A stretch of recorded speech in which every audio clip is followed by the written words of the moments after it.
I've noticed that I tend to drink a lot of alcohol in these videos, and, you know, maybe that projects a little bit of a problematic image. So today, I have a nice bracing lemon tea, and I'll just add a little bit of sweetener.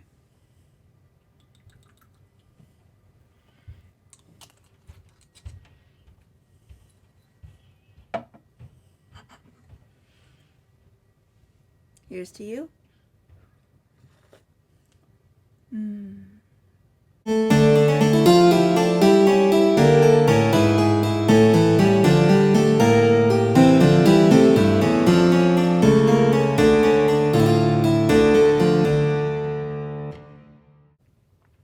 Hello, friends and enemies. Welcome to Horror and Inconvenience, where things are usually spooky and always weird. The lemon abides. If you hear strange noises in the background, that is because I live in my mom's basement. Thank you for joining me for my very late fall of 2022 reading wrap-up.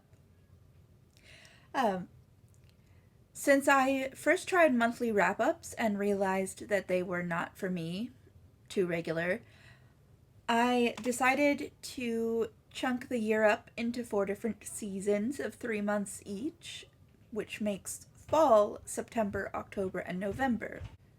Now, normally that would put my filming schedule for this video in December, but I work retail, so nothing happens in December. It's all just a stressful blur. So here we are in 2023, filming my fall of 2022 reading wrap-up. I kept pretty close to my average reading pace, which I've discovered is about 10 books a month, give or take. These books I will have already discussed in other videos, so I'll try to keep my discussion of those brief and in context. For now, I'm going to discuss these books more or less in the order I read them.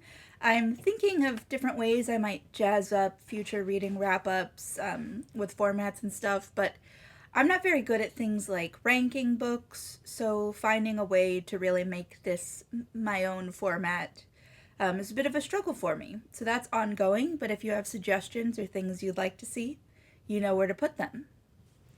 The comments! Alright, that said, let's start with October. My first October read was All of Our Demise, the conclusion to the All of Us Villains duology by Amanda Foody and Christine Lynn Herman. I won't say too much about this because I did a review video of this duology, and it didn't get a ton of views, but you should go watch it because it's really good. I read Liminal Zone, a new book of stories by Junji Ito. I thought that this one was pretty hit or miss. It contains 4 stories. The 2 that I found the most interesting in their premises were also the 2 I found distractingly misogynistic. I don't mean it in the way that I think Junji Ito must hate women or anything like that, just that I think there are some very entrenched patriarchal norms that he has never questioned in his stories.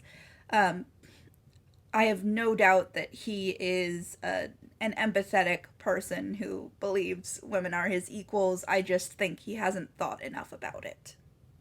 And it shows. However, there is some genuine spookiness in this, and there is one story called Madonna that, while it does have distracting misogynistic themes, also is a fascinating exploration of religion in a horror context that, for all its flaws, I highly recommend.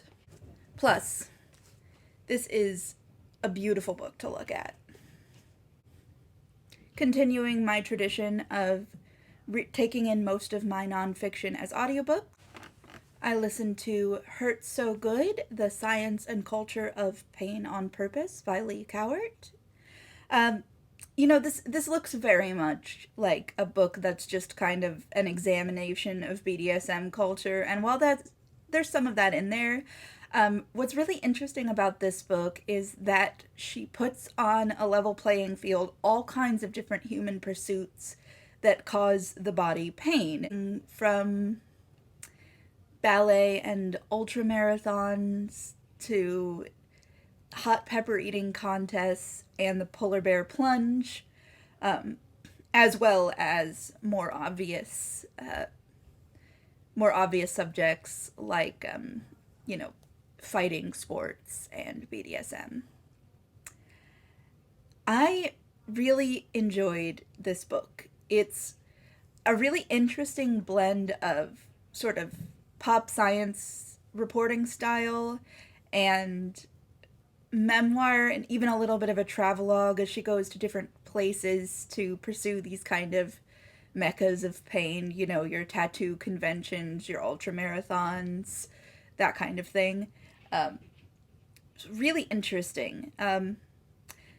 Like many writers who keep themselves at the forefront of the picture in books like this, she can be a little self-indulgent at times, but I think that's preferable to pretending to be an impartial observer absent from the scene, which I think is often a very deceptive method of reporting. So I infinitely preferred her foibles to the alternatives.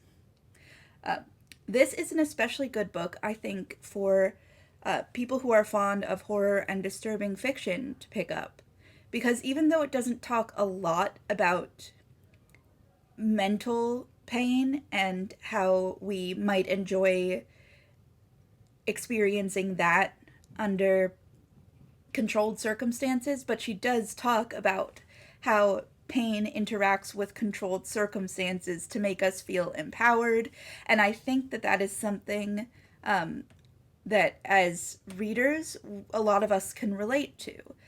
This is something I know more of from the people I know in real life than from my internet friends. So I'm going to make some extrapolations from my knowledge here. Correct me if I'm wrong, but I think a lot of us who really enjoy disturbing books also have mental illnesses or emotional struggles of our own. And I know for me, I have anxiety. And while it's usually pretty well controlled, it can get pretty severe at times. And so I found that as I grew older and my anxiety kind of worsened and settled into me, it's a very unscientific way of describing a scientific phenomenon, which is that, you know, adulthood brings on the mental illness.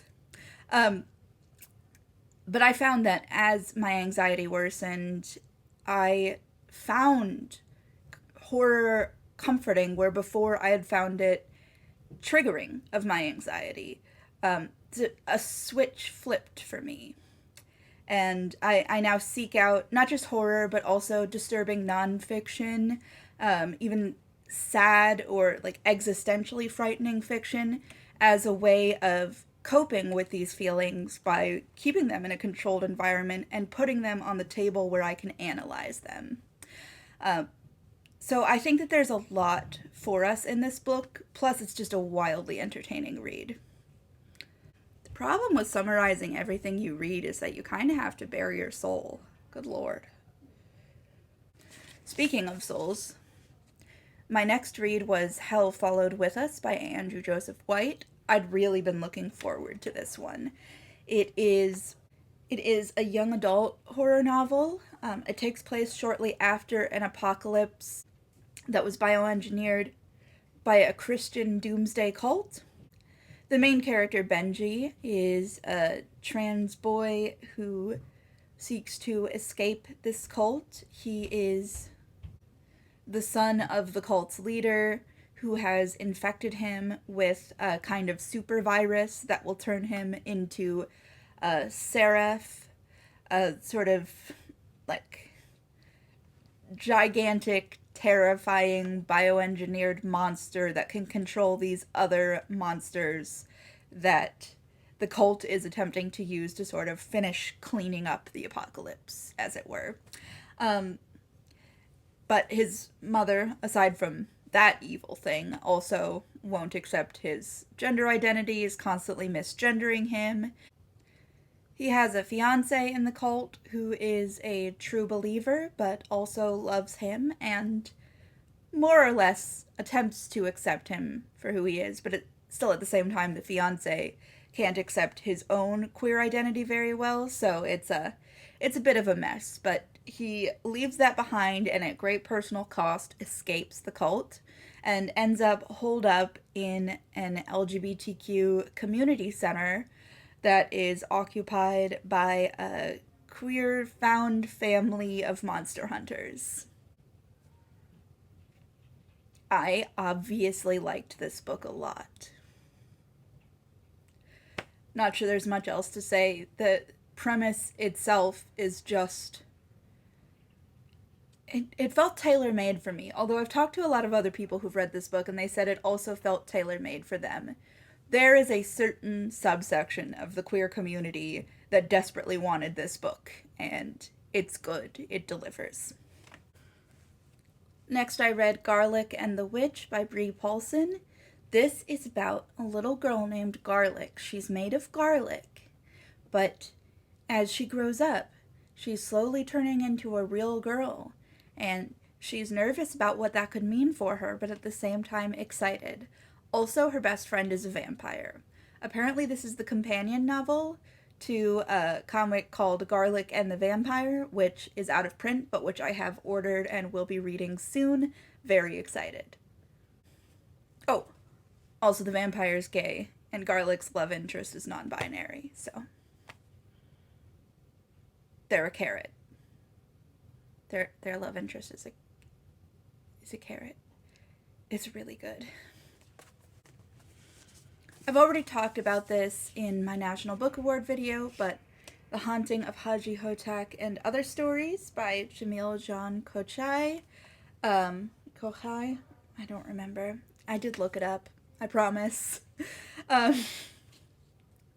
Good book. Really good book. Like I said, I've talked about this on one video, and I have upcoming Best Reads of the Year video that I will be talking about it again in. So for now, just, if this isn't on your TBR after my last mention of it, put it there now. You're gonna like it. I don't care who you are. I don't care what you like. These stories are amazing. Another one that's going to show up in my best of video is The Weight of Blood by Tiffany D. Jackson, which is a reimagining of the story of Carrie. But it features, it's more recent. I think it's set about 10 years ago. And it takes place in one of those small southern towns that still have segregated proms. And the main character is a biracial, white-passing girl. So I'll be talking about that more in my best of. I adored this book. I read it in one day. Another new cozy middle grade favorite, Seance Tea Party. It's a delightful autumnal book about a middle school girl who's not quite ready to grow up, who befriends a ghost.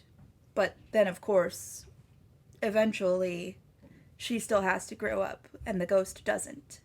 This is a beautiful, whimsical book with utterly charming characters and kind of a bittersweet message. I really enjoyed this book, and it's definitely one I'm going to pick back up and curl up with again later.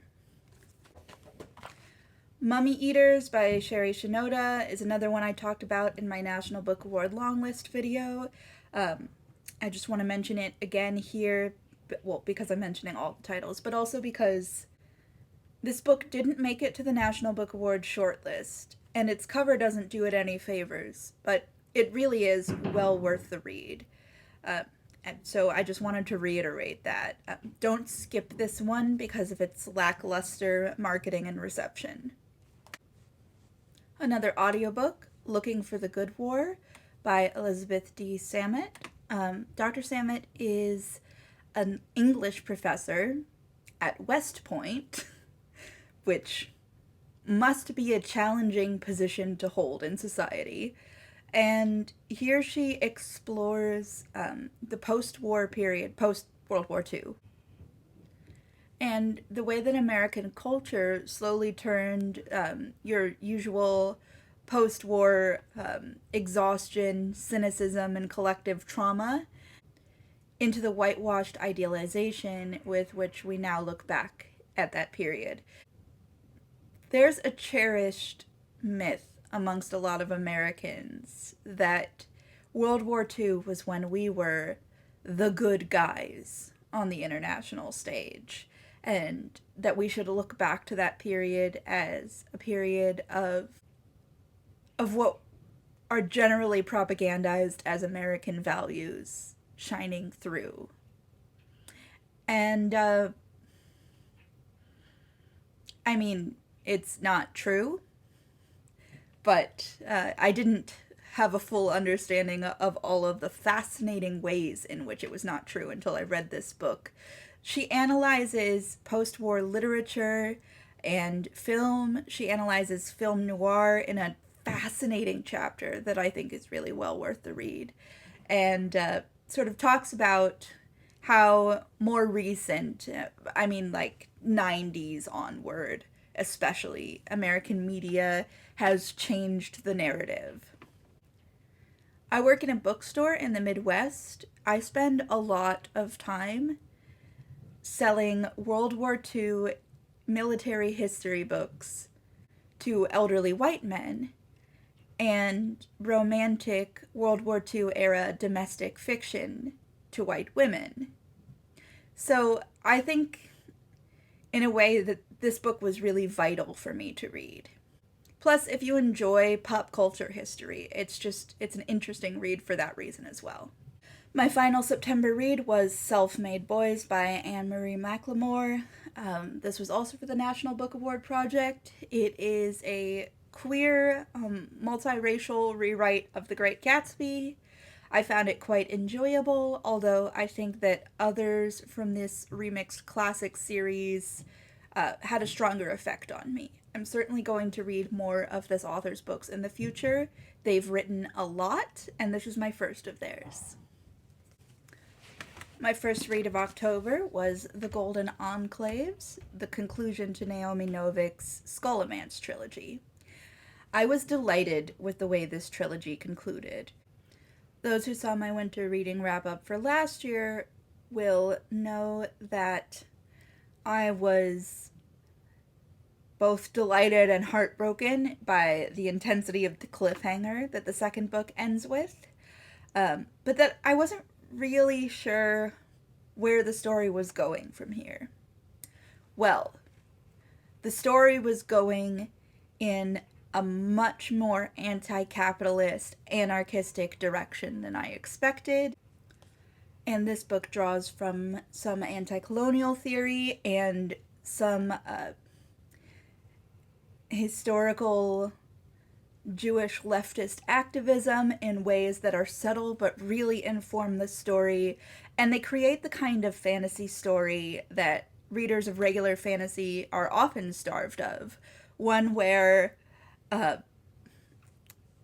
sort of magical hegemony isn't the end goal, where empire isn't worth saving or reforming, where even the rules of magic itself can and should be overturned if it's to help the people who use it. And that was delightful. Also, props to Novik for employing Chekhov's bisexuality with her character and putting that smattering of polyamory in there. Love that. The series remains great, and I can say with even more confidence now that it's worth a read. Again, for the National Book Award Project, I read Jawbone by Monica Ojeda. This is a horror novel that I desperately wanted to like, but the more I sit with it, the more I feel like it just wasn't right for me.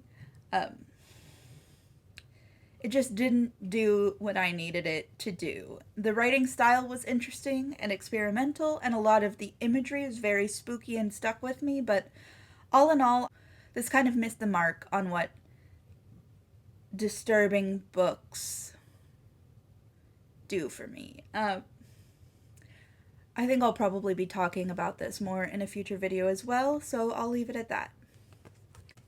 Regular viewers will recall that I read The Scarecrow Walks at Midnight in an October reading blog. It was my first ever Goosebumps book, and while it was fun, I hear tell that there are much better Goosebumps books out there that I should also try, so maybe I'll make this a yearly occurrence. If you have a Goosebumps book that you think I would like and should try next, go ahead and tell me in the comments.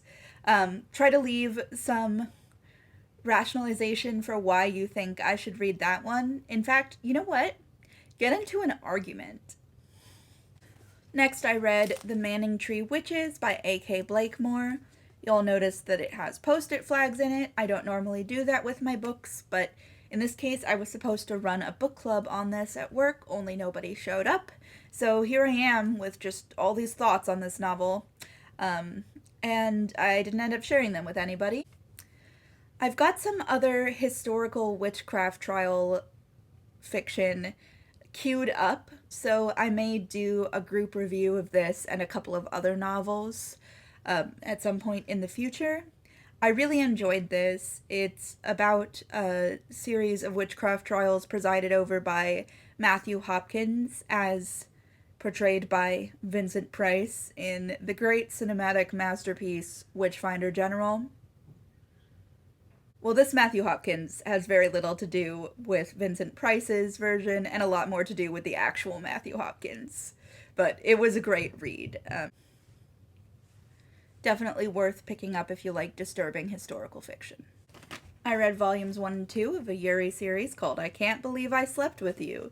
Despite the clickbaity title and covers, this is actually a pretty interesting romance story. And really not all that explicit, but it has you curious, doesn't it? I read the first volume of a new comic book series called Tragic, that is a modern mystery rewrite of the story of Hamlet, featuring a queer woman in the main role.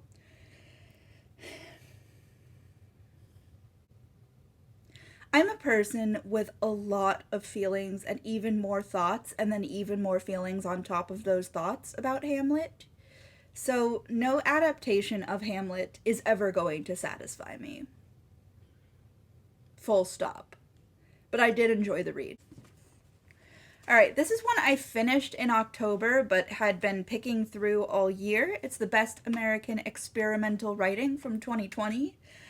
This is an anthology that comes from the kind of Best American Anthology grouping, but it doesn't get released every year. I guess there just isn't that much experimental writing, or they can't always find someone to edit it. So this is the most recent one as it stands right now. It's a mixture of stories, poetry, and sort of indescribable, outside of conventional genre writing works. I thought that it was a lot of fun to read, kind of get a taste of all different kinds of things that are out there. I found some authors whose further work I'd really like to read, who unfortunately have not yet published any books I can get a hold of. But I definitely discovered a lot of names to watch and read a lot of really interesting things in this. You know, that's the fun of anthologies. I like experimental writing in general, and this gave me a better idea of where to look for more in the future. So I enjoyed this read a lot. I also read The Accursed Vampire, which is a young reader's graphic novel that I found absolutely delightful. It's about a friend group of 3 child vampires. Dragoslava, who is a they-them Nosferatu type of vampire. And then there's Quintus, an ancient Roman vampire, and Eshley, who is an Aztec vampire with little chicken feet. Oh, so cute. It's a charming series with dry humor and a lot of fun historical references and surprisingly moving storyline. Definitely worth checking out if you like a slightly spooky, cozy middle grade comic book, which you know I do. I read The Lesbiana's Guide to Catholic School. This is for my National Book Award project as well, although I haven't talked about it in any videos I've put out yet. This is a delightful book. It's about a pair of siblings. They're Mexican, and they transfer in high school to a Catholic school, and they're both closeted, and it's kind of a nightmare. It's a very funny book, and it has a more or less happy, kind of bittersweet ending, as a lot of coming out novels do. But I found this really enjoyable. I read The Sacrifice by Rin Chupeco. That's the author of The Girl from the Well, amongst a lot of others. This one takes place on a supposedly haunted Filipino island where an American documentary crew are determined to make their mark and film a ghost hunting show. This book is narrated by the island's protector, a young genderqueer Filipino who is the one to constantly warn the Americans to stop doing what they are doing. Do you think they stop? Look at the cover. Do you think they stop? Not until they are stopped, my friend. And then finally for October, this was a one-sitting read that I read on Halloween itself. It's called Hollow. It's a young adult graphic novel set in Sleepy Hollow. It's about a couple of teenagers and the Headless Horseman. It's funny, it's queer, and it's got the Headless Horseman in it, so it was pretty fun. Good read. Great Halloween pick for next year. Now, most of November's reads I have talked about in my various Read What You Own challenge videos, but just as a kind of overview, for that challenge I talked about Wrath, which is the killer rat book, The Whole of Humanity Is Gone Yuri Except for Me, which I also filmed a separate review for that, What Moves the Dead by T. Kingfisher, which I adored, ReadMe.txt, Chelsea Manning's memoir, which broke my heart. I DNF'd American Splendor by Harvey Picard. I read volumes 1 and 2 of Futari Beya, which is a Yuri boarding school manga. I read Legends and Lattes by Travis Baldry, which was a delightful, cozy read, although honestly a little cozier than I usually go for. So there are only 2 books that I did not end up including in the Read What You Own challenge. The Wise Beasts of Wizarding Wisdoms by Nagabe, the author of Girl from the Other Side, is a book of short stories about anthropomorphic wizard beasts. Most of them are gay. I didn't realize this was going to be a furry book when I picked it up, but I still found it really charming. So, you know, sometimes you gotta read outside your comfort zone, I guess. But I read this before I started the challenge. And then I read this for a book club, and so I actually bought it when the challenge was already underway. The Cloisters by Katie Hayes. This is a dark academia thriller set at the Met Cloisters Museum of Medieval Art in New York. And I found it kind of disappointing. I will be elaborating on that in a future video. Okay, that's it. All done. Go home.